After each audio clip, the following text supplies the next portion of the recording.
I'm Doug Fern. This is my take on music recording. Much of the focus on recording comes down to the equipment used. And good equipment, of course, is vital to achieving a good recording.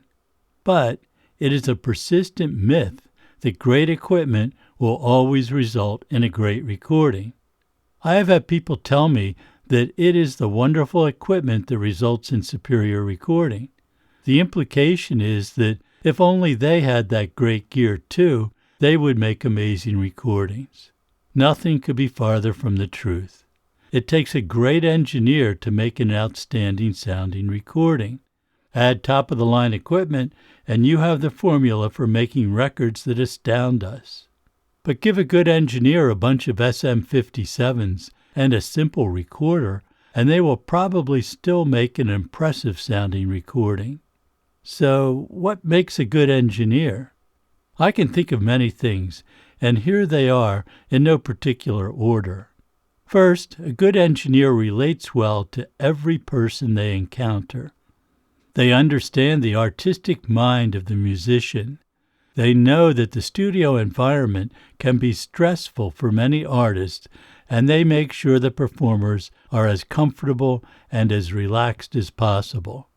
Let's face it, the studio can be an intimidating space, especially for those with little experience. And the pressure of performing at their best puts a huge burden on many performers. The session may have the potential to create a recording that could last for an unlimited amount of time, or the artist may be putting excessive emphasis on the outcome of this day in the studio. They may think that their career may depend on getting their music performed and recorded properly. That's a lot of pressure, and few people do their best under those circumstances. An engineer might think that that is not their problem, but it is. For one thing, the quality of the performance reflects on them. It can make an engineer's career if he happens to be there for an extraordinary session. We don't just position mics, set levels, push buttons, or click a mouse. Anyone can be trained to do that. We need to bring that extra talent of dealing with people in a way that gets the most out of the musician's abilities.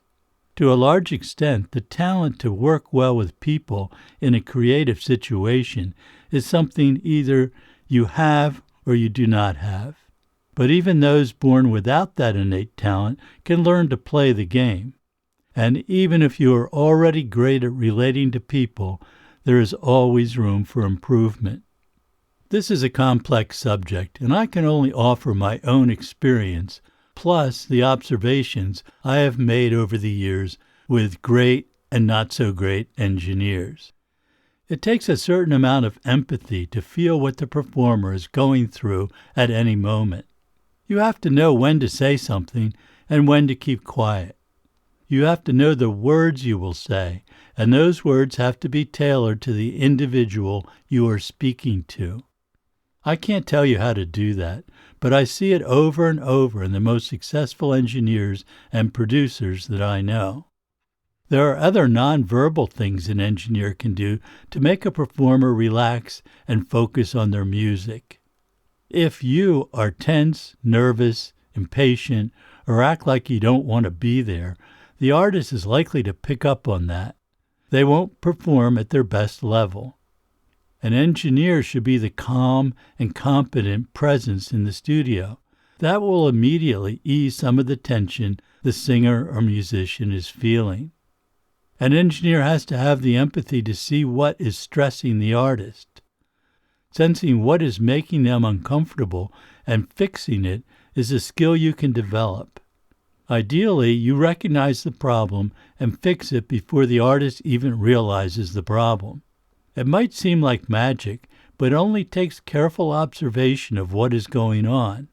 It could be something as simple as their chair, the position of the mic, the lighting, the headphone mix or volume, the studio temperature, or their ability to see others. The list is practically endless.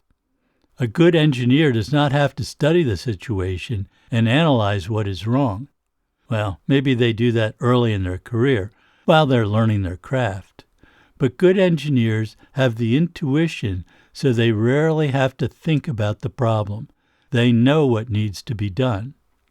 Next, an engineer has to have a mastery of his tools. He knows the room where he is working and how to get the most out of it. He knows the microphone collection and can make an educated guess about the best mic and mic placement for a given situation. He sees the studio environment holistically, not as many variables, but as one entity with multiple components. Again, it is experience and intuition that make an engineer comfortable in his environment. He knows the tools he has available to him. He understands the control room equipment, its strengths and weaknesses, and how to match it to other equipment and the players in the optimum way. The music is the central thing here, and a good engineer understands what works best for any genre. A good engineer quickly recognizes problems in the sound and smoothly acts to correct them without anyone noticing.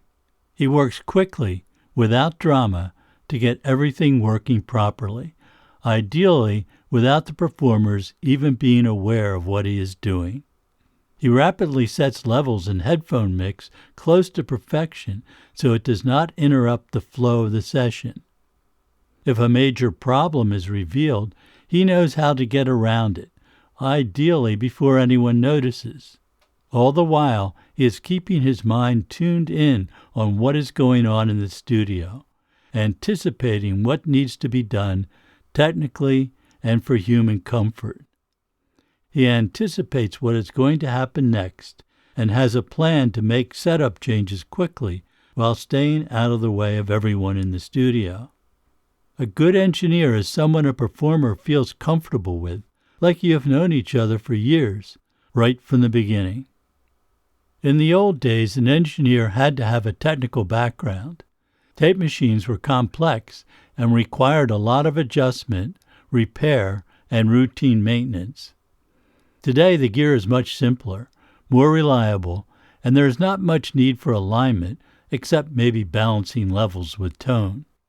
Most engineers today have no technical background at all, and it's wonderful that that is no longer required to do a decent job.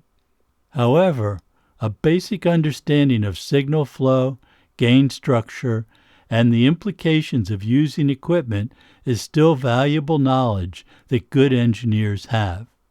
They know how to set up a chain of outboard gear or a stack of plugins that is going to do exactly what they want without adding noise or unwanted distortion.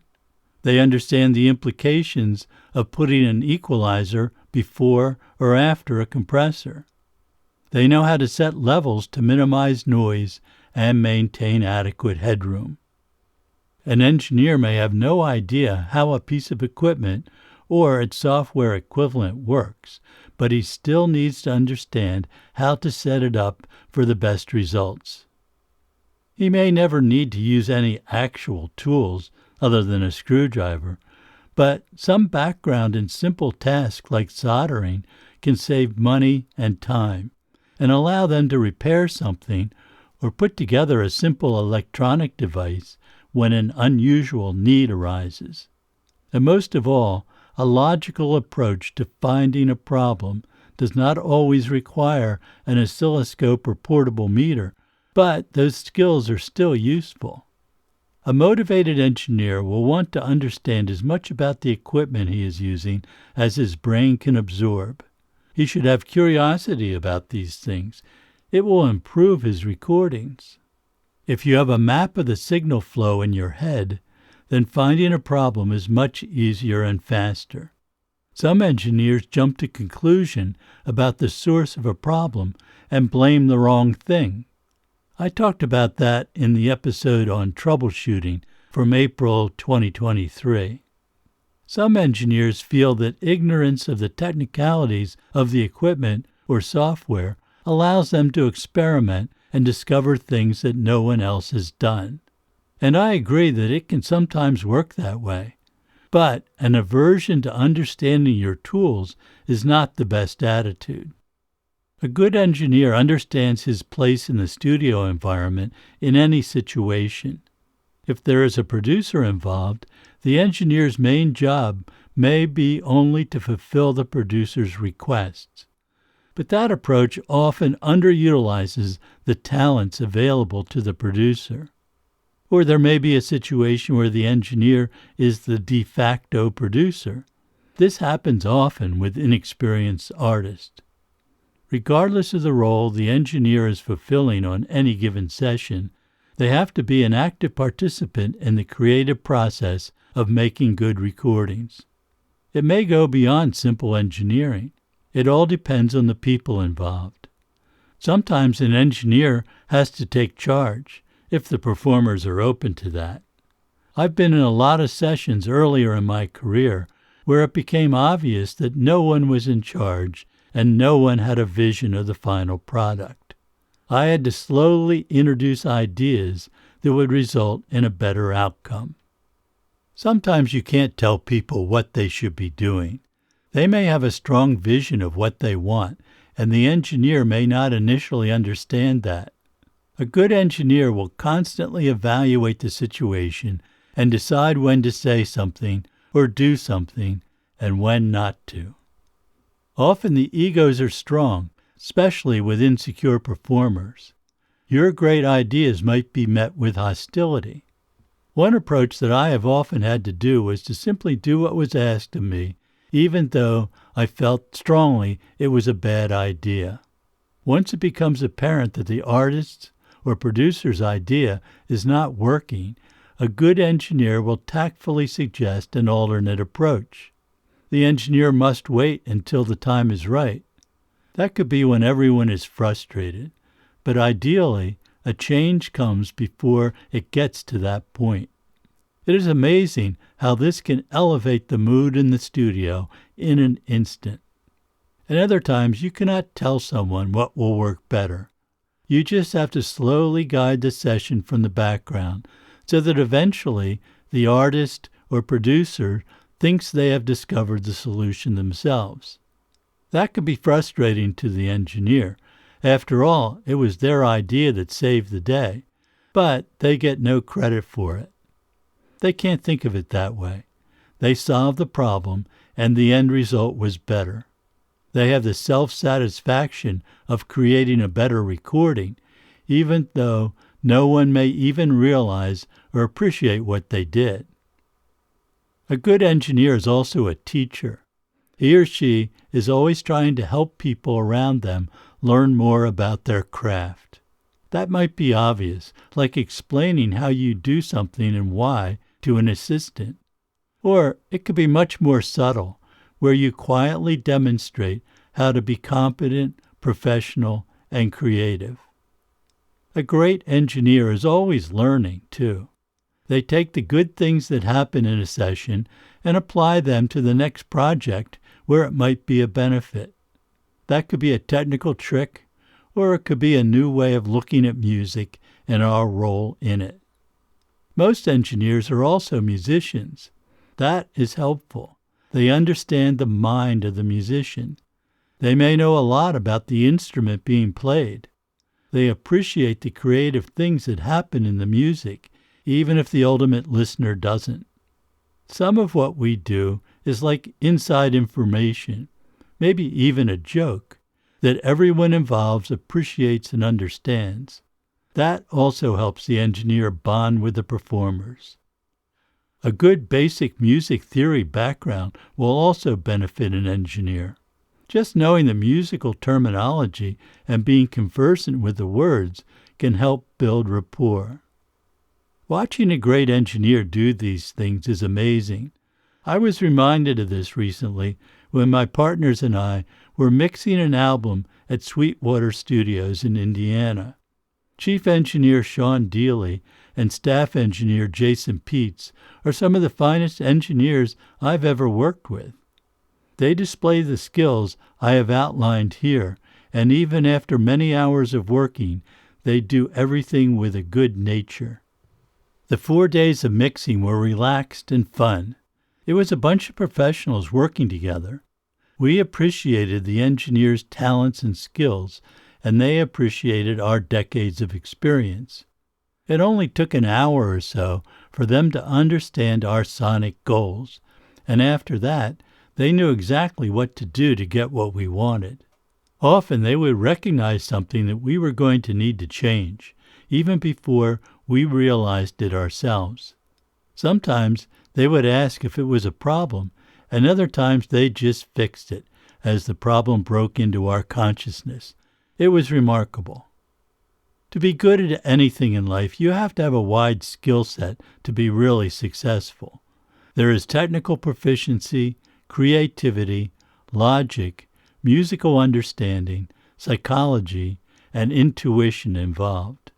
We are all born with some of those things, and we can learn some of the others. If you really want to have a long and successful career in engineering and production, you need to work on those things all of your life. Thanks for listening, subscribing, and commenting. I always appreciate your thoughts on the topics of these episodes. And it is also useful to learn about what future topics you would like to hear more about. I can be reached at dwfern@dwfern.com. This is my take on music recording. I'm Doug Fern. See you next time.